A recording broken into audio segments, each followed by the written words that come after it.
Shalom. Shalom. Puji nama Tuhan ya. Khotbah pada kesempatan hari ini saya beri judul Damai Sejahtera. Karena sudah tema ini Bapak Saudara adalah salah satu tema yang diberikan terakhir oleh Bapak Gembala, almarhum Bapak Gembala. Ya, jadi sangat luar biasa sebenarnya apa arti damai sejahtera ini. Tapi sebelum masuk dalam kebenaran firman Tuhan, sedikit saya mau bagikan ada dua hal. Kembali ke sini. Saya maju sedikit supaya kita sedikit paham, karena mungkin saya ingin membagikan satu hal yang juga penting Bapak Saudara buat kita semua ketahui. Ada dua hal yang sering kali kita lihat ketika seorang hamba Tuhan berkhotbah di depan. Yang pertama homilitik, ya, satu ilmu ya, satu pembelajaran ilmu bagaimana harus berkhotbah, bagaimana harus berretorika. Ya, di sini ada banyak tipe-tipe ya, tipe-tipe hamba Tuhan. Biasanya hamba-hamba Tuhan bisa melakukan lewat hal-hal ini, sudah jam terbang tinggi, mereka bisa melucu di sini, ya, bisa melakukan satu guyonan-guyonan yang membuat jemaat senang, gitu ya. Ada juga beberapa hamba Tuhan yang mampu membuat jemaat menangis, ya, menangis dan menyesali perbuatan-perbuatannya, karena dengan retorika, dengan kata-kata, dengan cara-cara yang hebat dan sudah memiliki jam terbang yang tinggi. Lalu ada hamba-hamba Tuhan yang mungkin bisa memberikan homilitik ini atau cara berkhotbah, cara berbicara yang santai, yang luwes, ya. Biasanya tipikal Bapak Gembala. Ada juga yang menyampaikan seperti penginjilan, Bapak Saudara, kalau lihat di KKR besar, penginjil hebat biasanya memiliki homilitik atau retorika, cara menyampaikan khotbah dengan kuat-kuat gitu ya. Kalau ada penginjil datang ke satu gereja, biasanya mic-nya nggak dipakai pun bisa, karena suaranya kuat gitu ya, dengan kekuatan yang luar biasa.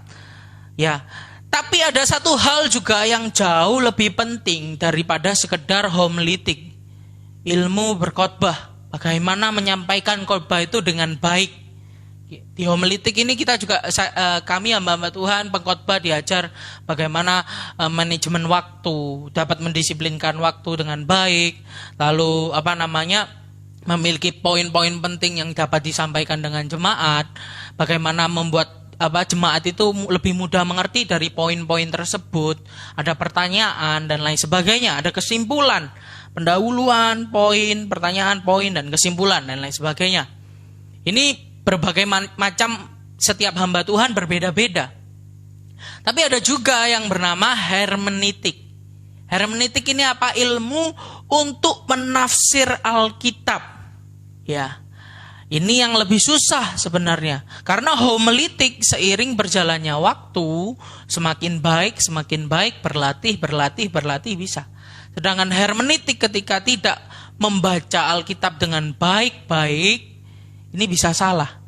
Ya, kebanyakan gereja Tuhan, jemaat Tuhan, banyak sekali jemaat Tuhan terjebak oleh satu hal yang namanya homilitik.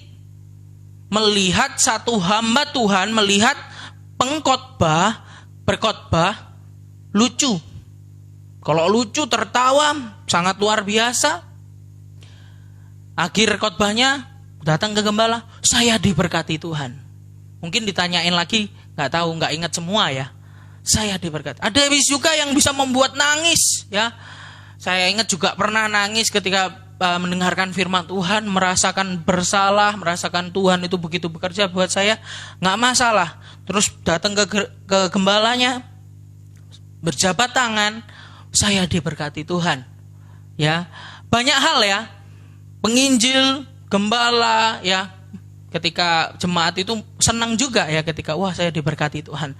Tapi satu hal yang sering kali jemaat lupa, anak-anak Tuhan, ketika mereka kurang paham tentang hermeneutik, bagaimana menafsir Alkitab yang benar, ya banyak anak Tuhan terjebak dalam ajaran yang palsu, ajaran-ajaran yang sesat, Bapak Saudara. Dan itu sudah masuk dalam gereja-gereja. Makanya firman Tuhan sendiri sudah menubuatkan bahwa hati-hati dengan ajaran palsu. Mereka menyamar seperti serigala di tengah-tengah domba. Intinya apa? Terlihat baik, terlihat bagus, terlihat nikmat di telinga. Kalau di Timotius dikatakan hari-hari terakhir orang akan mencari guru untuk menyenangkan telinganya sendiri. Homilitik, ya, cara berkhotbah pendeta. Sehingga tidak heran pendeta yang lucu lebih laris daripada pendeta yang mengajar kebenaran. Karena apa? Kebenaran itu tidak enak, Bapak Saudara. Kebenaran itu tidak nyaman di telinga. Kalau sampai saudara mendengarkan khotbah di gereja, tetapi tidak ada sedikit pun yang tidak nyaman di telinga, pertanyaan besar. Karena kebenaran itu menyangkali daging, kebenaran itu menegur. Dunia pasti berbeda dengan kebenaran firman Tuhan. Tapi seringkali sekarang banyak diselipkan dalam ayat-ayat. Ayat firman Tuhan diperjualbelikan. Ayat firman Tuhan dipakai untuk hal-hal yang berlawanan dengan kebenaran firman Tuhan. Intinya hermeneutik ini sangat penting, Bapak Saudara. Makanya saya seringkali menekankan ketika dengarkan kebenaran firman Tuhan, itu jangan bulat-bulat diterima. Tapi kita harus cross check sama Alkitab. Dibaca ayat setelahnya, ayat sebelumnya. Supaya kita cinta firman, itu bukan berarti kita terima sepenuhnya apa yang dikatakan pengkhotbah. Bukan, Bapak Saudara. Karena pengkhotbah juga manusia. Tetapi ketika cinta firman, kita merenungkan siang dan malam. Merenungkan, kata merenungkan itu bukan cuma ketika kita saat teduh terus baca terus selesai. Bacaan. Kita berbeda dengan yang sebelah, ya. Dibaca saja tanpa mengerti artinya.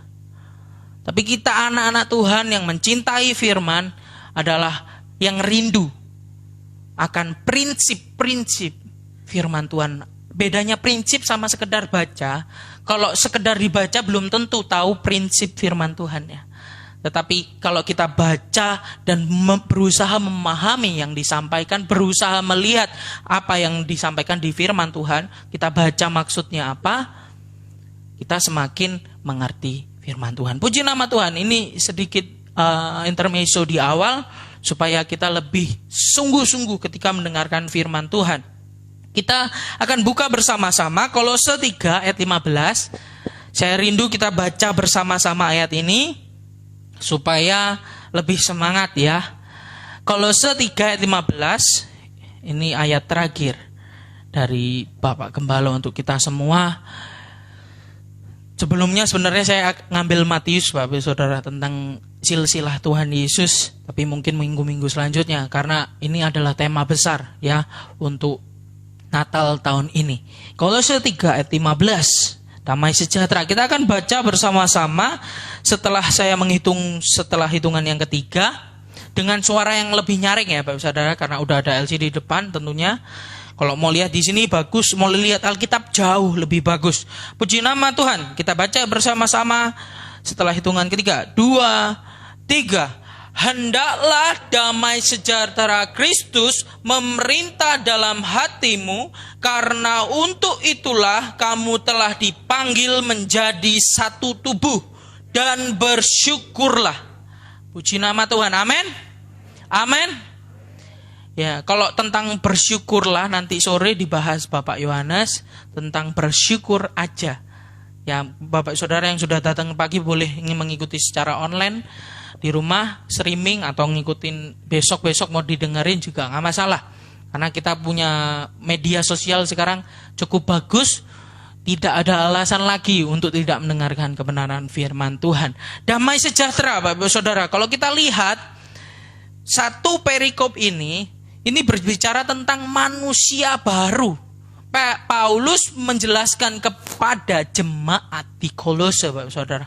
Artinya jemaat, artinya sesuatu yang sudah orang-orang yang sudah menerima Yesus Kristus sebagai Tuhan dan Juru Selamat.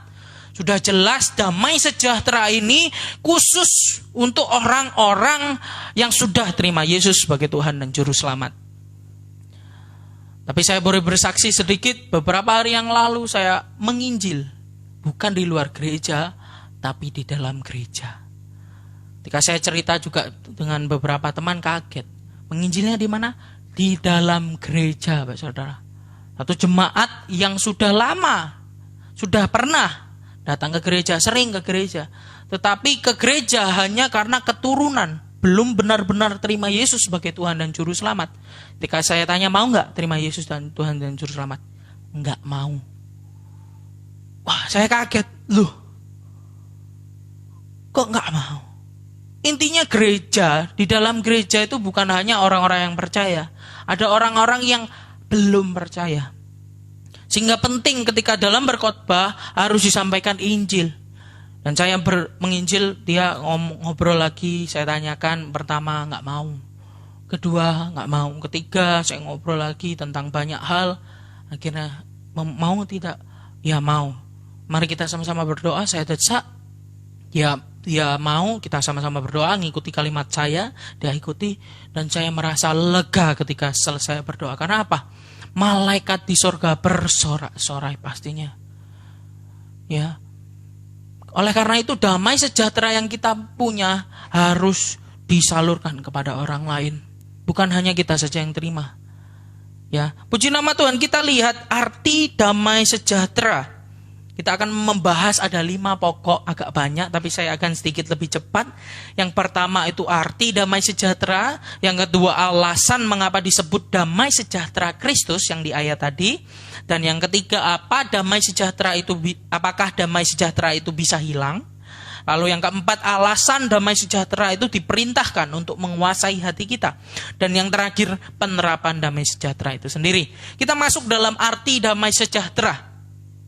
Ya, kalau dalam arti secara hurufiah ada 2 ya. Yang pertama dalam bahasa aslinya yang berarti eirene, berkata eirene, damai sejahtera. Tetapi padanan kata dalam perjanjian lama yaitu shalom. Jadi eirene, shalom itu satu padanan bahasa Yunani eirene, bahasa Ibrani itu shalom. Mungkin sedikit susah ya, Yosua kalau khotbah mesti ada bahasa aslinya. Tujuannya apa? Kalau cinta firman Tuhan tentunya pasti mau belajar. Belajar sesuatu yang dari aslinya. Ya, firman Tuhan yang asli. Makanya bahasa asli itu jauh lebih penting sebenarnya untuk kita. Bukan hanya untuk hamba Tuhan tapi jemaat juga. Eirene, shalom. Artinya banyak Bapak Saudara. Ketika kita melihat satu kata itu tidak bisa dilihat begitu saja. Kalau dalam bahasa Indonesia damai sejahtera, aman-aman, ya, sentosa, tidak ada gangguan dan lain sebagainya. Tetapi kalau kita melihat jauh lebih dalam, bahasa asli jauh memiliki banyak arti. Saya jelaskan sedikit ya. Tergantung konteksnya. Ketika kita lihat satu kata, kalau kita tidak melihat konteks atau bacaan penuhnya, kita akan susah melihat makna sebenarnya. Misalnya saya kasih contoh, Bapak Saudara. Baru kemarin saya makan hati. Bapak Saudara, kira-kira makan hati ini artinya apa? Ada yang tahu? Jeruan, ada yang bilang jeruan. Ada juga artinya makan hati gak enak, dongkol sama teman. Jadi kita lihat kalimat penuhnya. Sama seperti itu ketika kita belajar kebenaran firman Tuhan. Lihat satu kata, kalau kita suka comot tanpa melihat bacaan penuhnya, akan salah pengertian Bapak Saudara.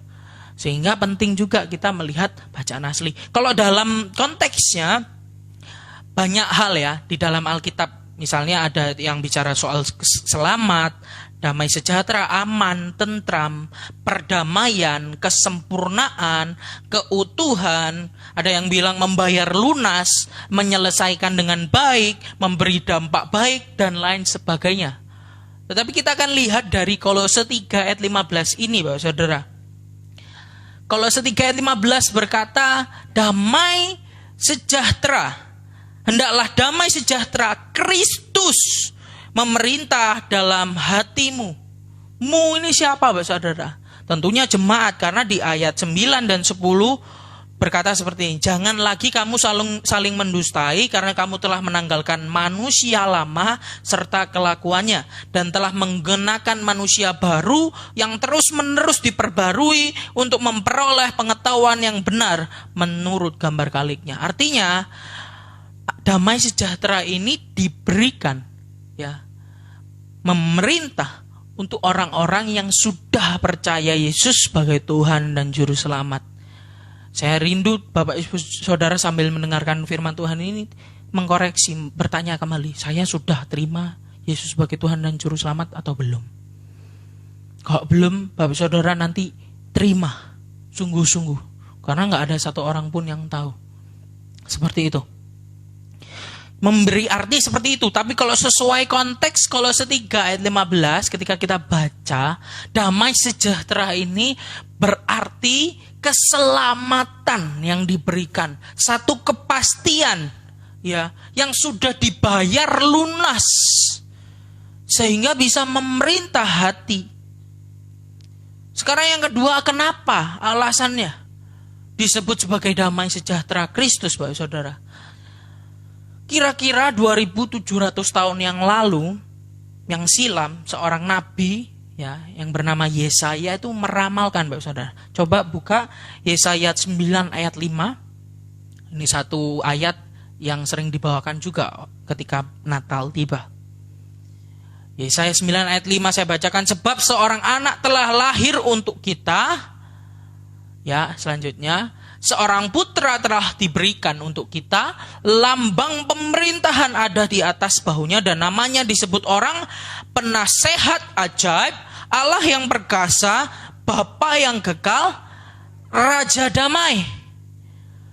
Sehingga mengapa damai sejahtera Kristus dikatakan? Karena Kristus itu adalah Raja damai, nubuat seorang nabi. Dan ini dinubuatkan jauh sebelum Yesus dilahirkan. Dan nubuat-nubuatnya tidak hanya Yesaya, banyak nabi-nabi meramalkan, menubuatkan seorang raja yang akan lahir. Dan ditulis secara detail persis, Bapak Saudara, dari lahirnya di kota apa, bagaimana dia hidup, matinya bagaimana, ya. Dan ditulis di situ bermacam gelar, berbagai macam gelar seorang bayi ini. Dan puji nama Tuhan, ada satu kata, Raja damai. Sang Raja damai yang diramalkan jelas menunjuk kepada Kristus. Sekarang hari-hari ini, Merry Christmas, damai Natal sudah mulai digeser. Arti sesungguhnya damai Natal sudah mulai tergeser. Ya, ketika ditanya Natal itu apa, soal kado. Pohon terang, kalau Bapak Saudara cari background di Google, background Natal, tidak ada gambar Yesus. Gambarnya Natal bintang, pohon cemara dan lain sebagainya. Ya, maknanya mulai digeser, Bapak Saudara. Tapi ketika kita mulai dari makna awal, ya, Raja damai itu memerintah atas kita. Kalau dalam bahasa lebih kerennya itu Prince of Peace. Ya, pangeran damai, menunjukkan kepada seseorang yang menghapus segala sesuatu yang mengganggu dan mengukuhkan. Dia yang menghapus segala kekhawatiran kita akan kematian. Dia yang menghapus kekhawatiran kita, Bapak Saudara, untuk hal-hal yang bersifat kekal. Bahkan yang gak kekal pun juga dia menghapus kekhawatiran kita. Seharusnya sebagai orang-orang percaya, ketika kita paham siapa dia, kita semakin percaya kepadanya. Seorang anak ketika melihat seorang ayah yang benar, ya, ini konteksnya ayah yang genah gitu ya. Ketika dia menyeberang jalan, memegang tangan ayahnya, tentunya percaya bahwa ayahnya gak mungkin dorong, tubruk, mati. Amin? Amin? Seperti itu pula ketika kita percaya dia sebagai Bapa kita. Bapa kita yang memiliki satu gelar Raja damai. Ketika masalah menghadang, memang pelik ya.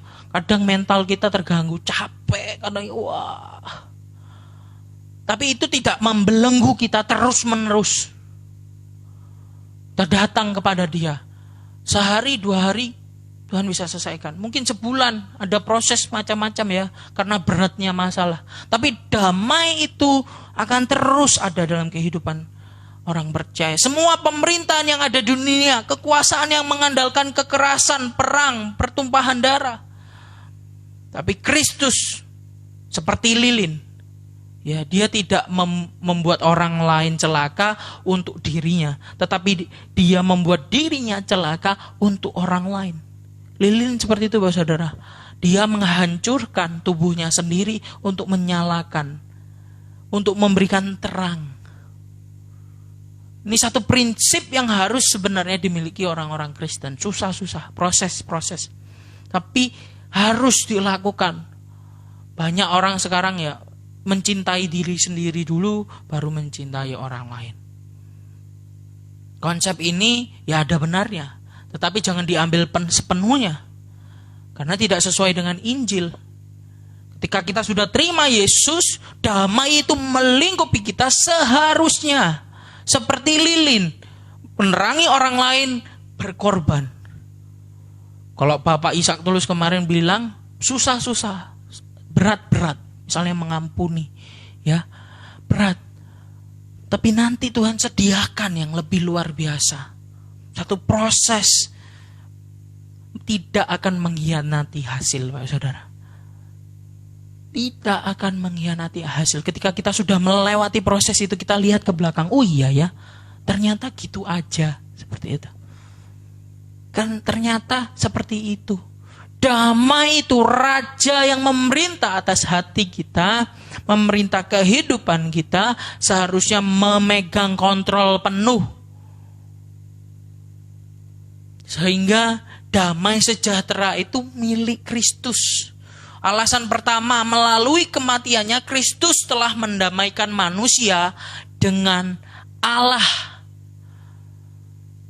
Damai sejahtera milik Kristus yang diam di antara kita. Kita lihat satu video yang sangat menarik. Mungkin bisa disetel. Kemarin malam saya lihat di status anak TC ya, Alvan, saudara Alvan.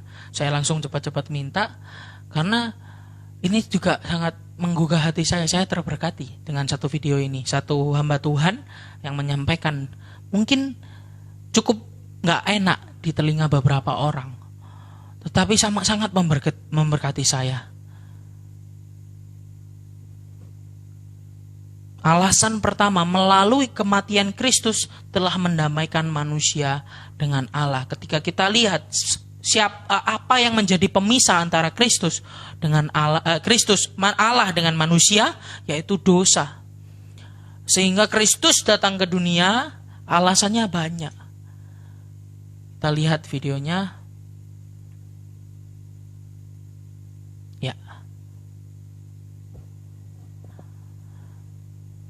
Volumenya ya. Kalau volumenya beresin finansial saudara yang berantakan, Tuhan gak perlu datang. Sebelah kanan. Elisa udah berhasil zaman dulu mengubah janda kurang yang gak punya ya, apa-apa. diulang ya. Kita lihat dari awal ya. Yesus gak perlu datang. Orang mati.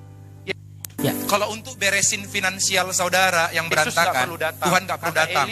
Elisa udah berhasil zaman dulu mengubah janda yang gak punya apa-apa jadi pengusaha minyak. Kalau untuk ngebangkitin orang mati, Yesus gak perlu datang. Karena Elia udah bangkitin orang mati dari zaman dulu.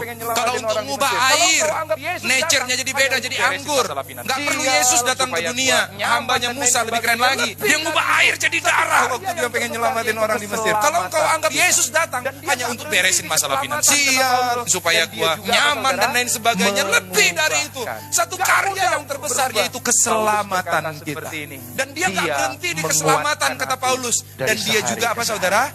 Mengubahkan. Gak mudah untuk berubah. Paulus berkata seperti ini, dia menguatkan aku dari sehari ke sehari. Jangan berhenti sampai yakin diselamatkan, tetapi lanjutkan sampai bersedia diubahkan. Kalau untuk beresin finansial saudara yang berantakan, Tuhan... Saudara, paham maksudnya? Kalau sekedar untuk menyenangkan diri, mujizat dan berkat dan lain sebagainya, tidak perlu Yesus pun, nabi-nabi sebelum Yesus sudah melakukannya. Tapi kenapa Yesus datang ke dunia? Satu karya yang besar untuk mendatangkan damai sejahtera untuk Bapak, Ibu, Saudara, dan saya. Sehingga kita terima keselamatan, tidak berhenti di situ. Kita mau diubahkan dan menguatkan kita hari lepas hari. Dan memampukan kita membawa damai sejahtera itu untuk orang di luar.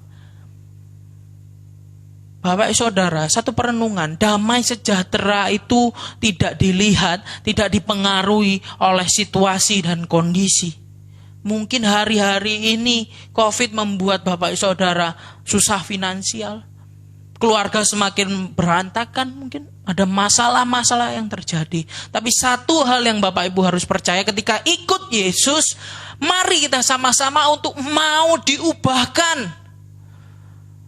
Ketika kita mau diubahkan Bapak Saudara, masalah yang kita hadapi, ketika kita mau diubahkan sesuai kebenaran firman Tuhan, masalah yang kita hadapi akan berproses dengan kita sehingga masalah itu akan terselesaikan karena kita mau berubah. Tetapi kalau kita tidak mau berubah, tidak mau dikuatkan, kita ke gereja tiap minggu, tetapi apa yang di gereja yang disampaikan tidak mau kita lakukan, Bapak Saudara, apakah damai itu bisa memerintah untuk kita? Apakah damai sejahtera itu bisa memberikan kita kedamaian? Saya katakan tidak. Damai sejahtera yang kedua, ya alasan yang pertama tadi damai sejahtera milik Kristus, alasan yang kedua damai sejahtera yang dilimpahkan kepada orang-orang percaya. Milik Kristus lalu dilimpahkan untuk orang percaya. Kristus memberikan damai sejahtera itu di hati orang-orang yang tidak percaya, sehingga damai itu menguasai, sehingga membuat mereka percaya. Dan damai sejahtera yang diberikan Kristus adalah damai sejahtera yang bersifat kekal. Kekal itu apa, Bapak Saudara? Kekal itu tidak terpengaruh kondisi situasi. Kekal itu tidak dibatasi oleh waktu. Kekal itu adalah satu janji yang pasti. Ketika kita terima sekarang dan seterusnya, damai itu bisa memerintah atas diri kita. Tapi pertanyaan yang ketiga, apakah damai sejahtera itu bisa hilang? Tentunya kalau dibilang kekal tidak bisa hilang, Bapak Saudara ya. Apakah damai sejahtera itu bisa hilang? Kalau dibilang kekal tentunya tidak akan hilang. Inilah damai sejahtera yang sejati dan ini dibangun di atas perubahan nyata dalam status kita di hadapan Allah. Dari orang yang bersalah di hadapan Allah, kita menjadi benar di hadapan Allah Bapa kita. Makanya perikopnya artinya manusia baru. Manusia baru. Ketika kita terima Yesus sebagai Tuhan dan Juru Selamat, tidak berhenti di situ, ada satu langkah maju. Ini adalah damai sejahtera yang dibangun atas fakta bahwa kita telah diperdamaikan dengan Allah karena kematian anaknya, Yesus sendiri. Seperti itu, Bapak Saudara. Tetapi pertanyaannya, jika seseorang tidak merasakan damai sejahtera dalam hidupnya, apa alasannya? Mengapa jemaat Tuhan kadang-kala tidak merasakan damai sejahtera itu? Minggu-minggu yang lalu saya merasakan kalut. Mungkin penat ya, pikiran dan lain sebagainya. Damai sejahtera itu mulai. Saya merasa tidak merasakan damai sejahtera. Padahal ada. Kadang-kala seperti itu, Bapak Saudara. Ada tapi tidak merasakan. Sehingga pikiran itu berjalan tidak sesuai arah, Bapak Saudara. Alasannya mengapa? Mungkin yang pertama ini, Bapak Saudara. Ya, belum memiliki damai sejahtera. Pertanyaannya, sudah terima Yesus belum? Mungkin sudah ke gereja, mungkin KTP-nya sudah Kristen. Tapi sudah terima damai sejahtera itu atau belum? Yohanes 14 ayat 27 mengatakan, mari kita buka bersama-sama Yohanes 14 ayat yang ke-27.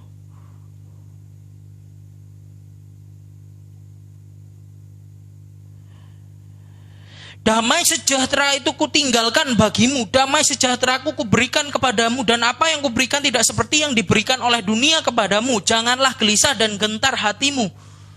Kita sudah terima atau belum?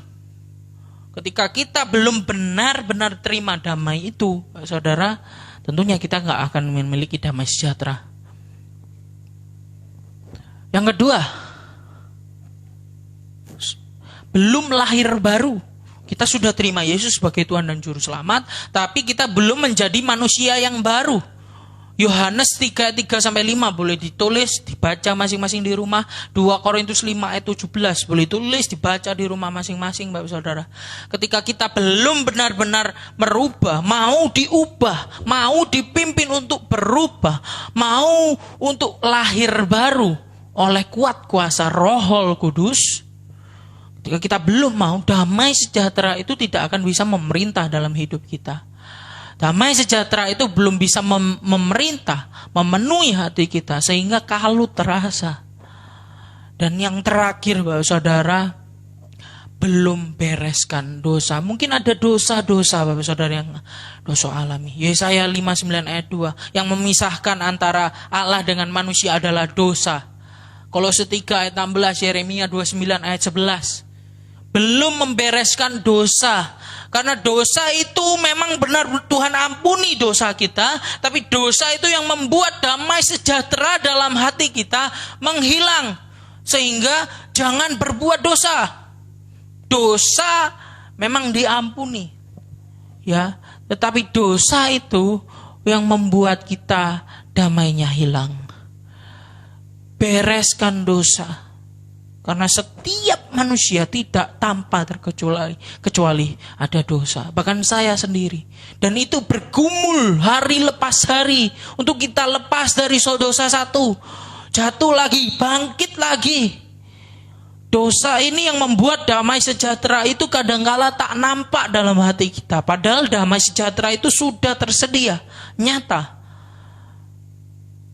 Kalau belum membereskan dosa, pasti ada akibat. Karena dosa itu memiliki akibat, tidak hanya secara mental, tidak hanya secara rohani, dosa itu berdampak secara fisik, Bapak Saudara. Coba kita perhatikan, setiap dosa yang dilakukan pasti menimbulkan sakit penyakit.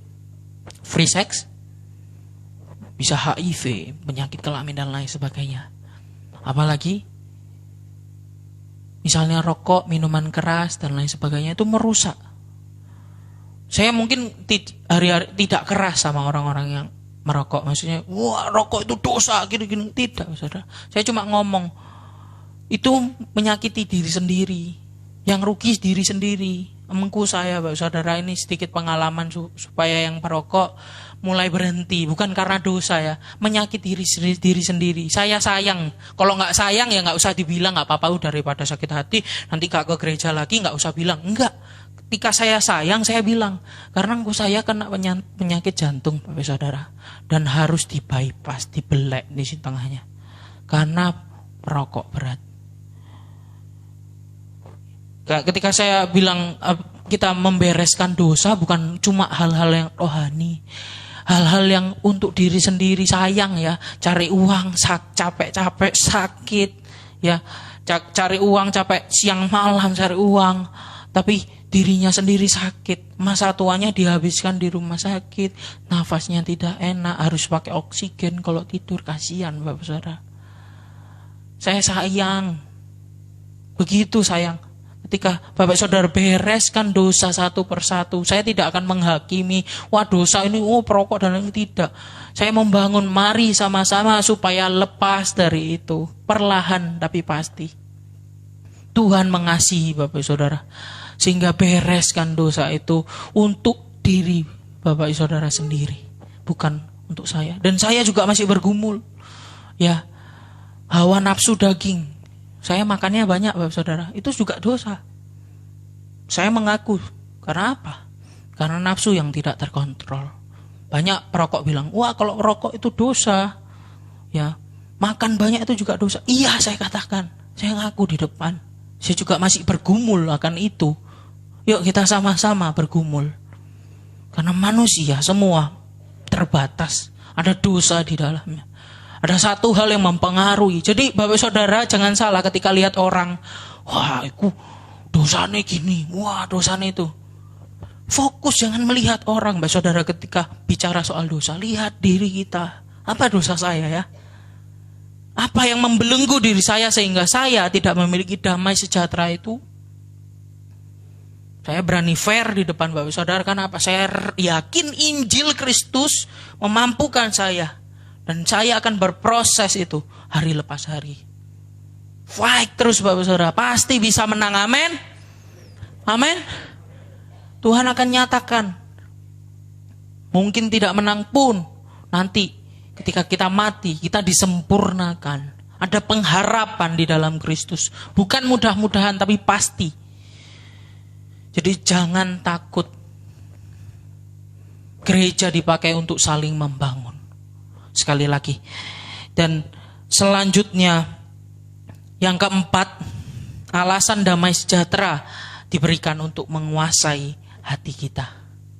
Damai sejahtera itu alasannya diberikan bukan untuk kenyamanan daging. Oh, saya damai selesai.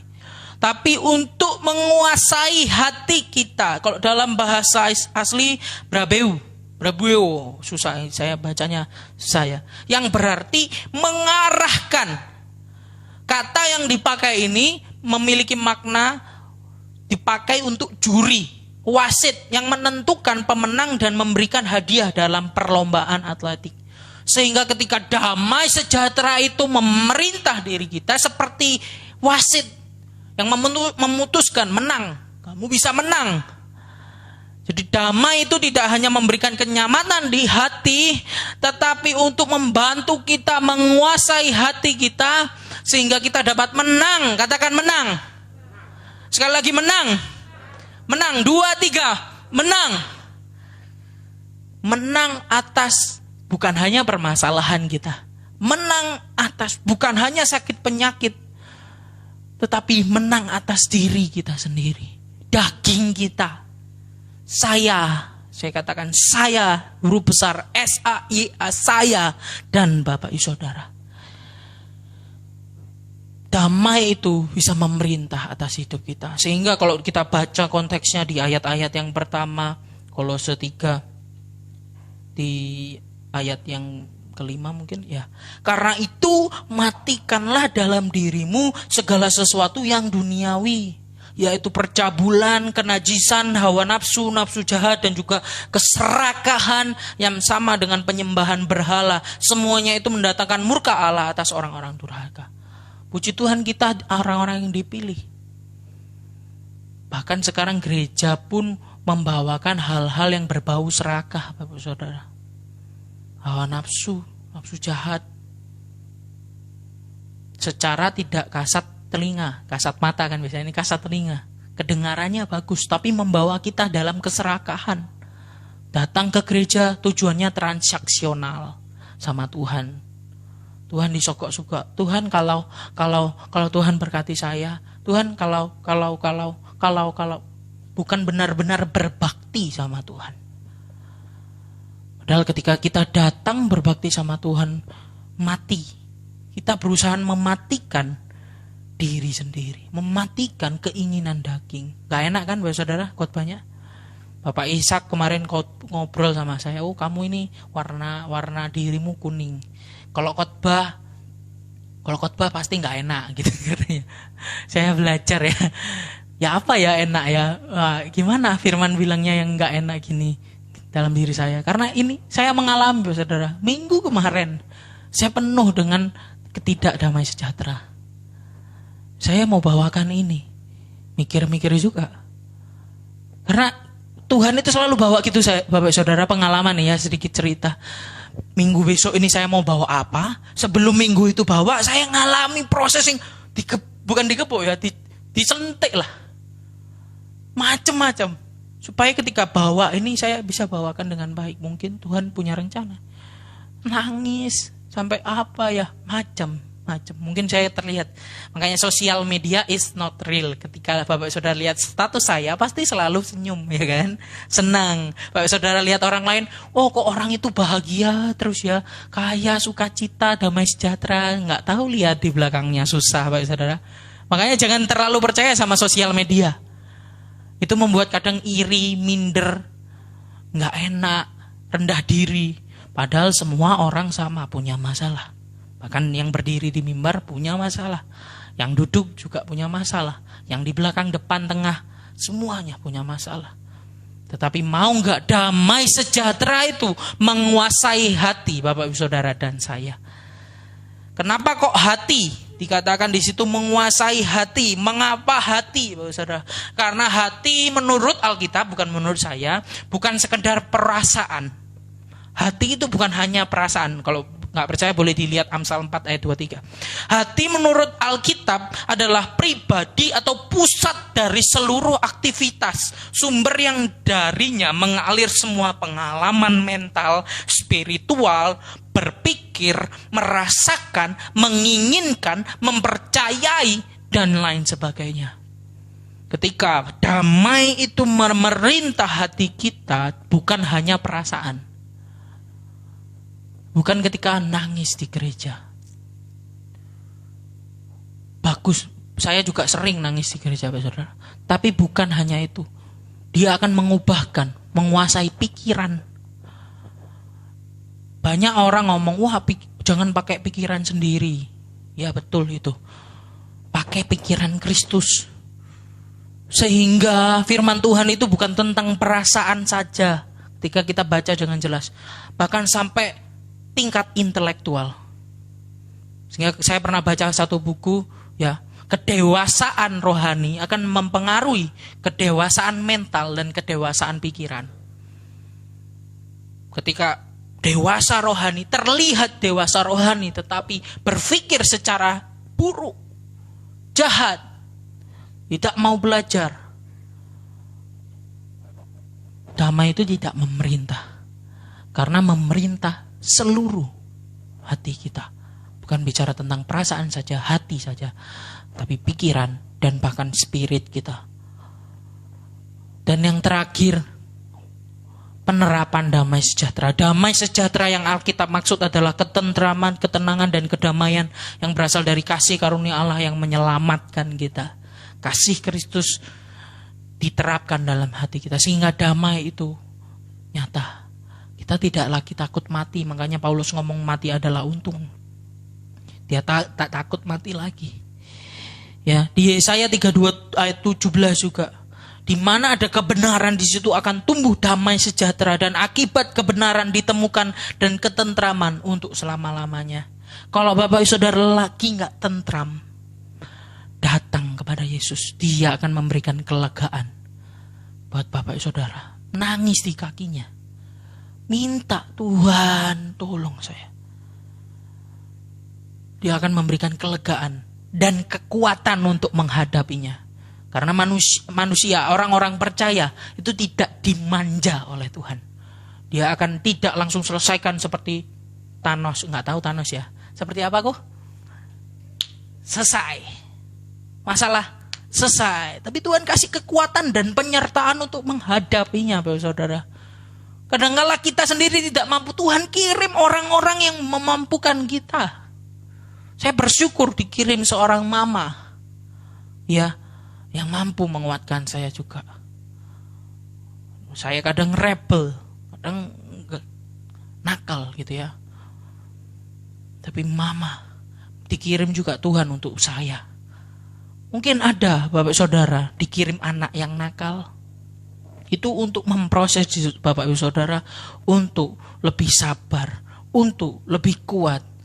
Jadi diterapkan buah-buah roh itu kasih, sukacita, damai sejahtera, kesabaran. Gimana kita bisa jago sabar kalau tidak ada masalah? Kemurahan, gimana kita bisa belajar untuk memberi kalau kita tidak memiliki kemurahan? Dan lain sebagainya, ada 8 rasa di satu buah roh. Jadi bukan buah roh, tapi buah roh. Kemarin dijelaskan, bagus sekali kemarin khotbah pemuda. Penerapan damai sejahtera itu. Jadi terlepas dari apa yang sedang terjadi di dalam hidup dan dunia kita, terlepas dari tragedi yang mungkin kita hadapi, ada damai sejahtera Allah yang melampaui segala akal, pengertian, masuk ke dalam keberadaan kita yang terdalam. Katakan Filipi 4 ayat 7 oleh Paulus, surat Paulus. Damai sejahtera yang mengelampaui segala akal. Maksudnya apa? Bukan nggak masuk akal Bapak Saudara, bukan. Kalau nggak masuk akal itu ya nggak masuk akal sama sekali. Tapi melampaui. Jadi melewati akal sampai melampaui.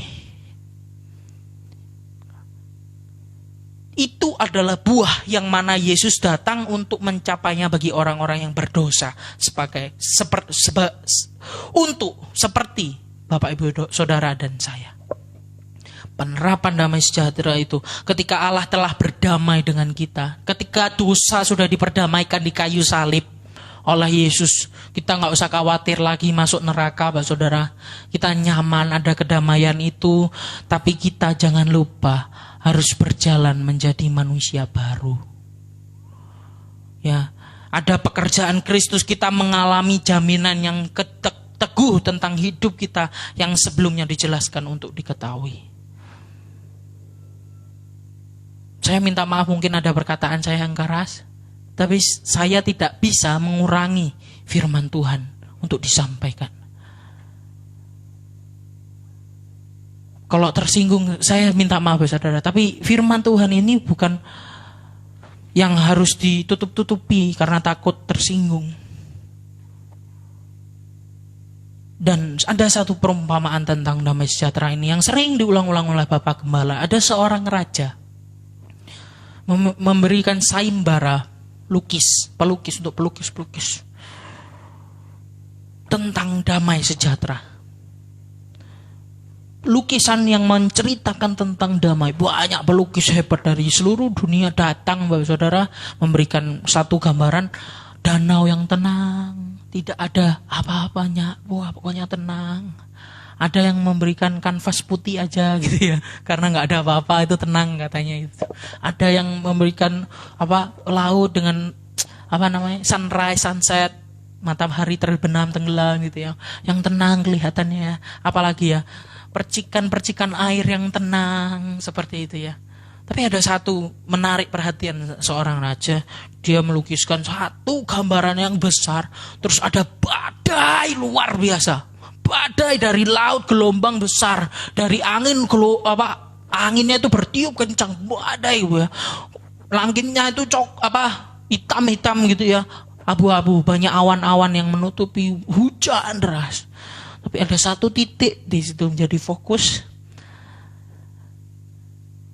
burung yang ada di satu sangkar, Bapak Saudara. Sangkarnya ada tutupnya juga, di sangkar itu. Berdiam dengan hangatnya, anak-anaknya dikelukupi keleknya burung ini. Dikelukupi keleknya. Merasakan hangat, nyaman. Anak ini merasakan tenang, padahal apa? Masalah. Lalu raja ini memilih dia sebagai pemenang.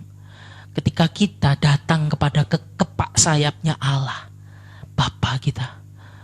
Masalah boleh ada, masalah greder. Ya, ada. Tapi dikelukupi sehingga kita mampu menghadapinya. Kita mampu berada di dalam masalah dan menghadapinya. Mazmur 116 ayat 7, ayat yang terakhir kita baca bersama-sama. Mazmur 116 ayat yang ke-7.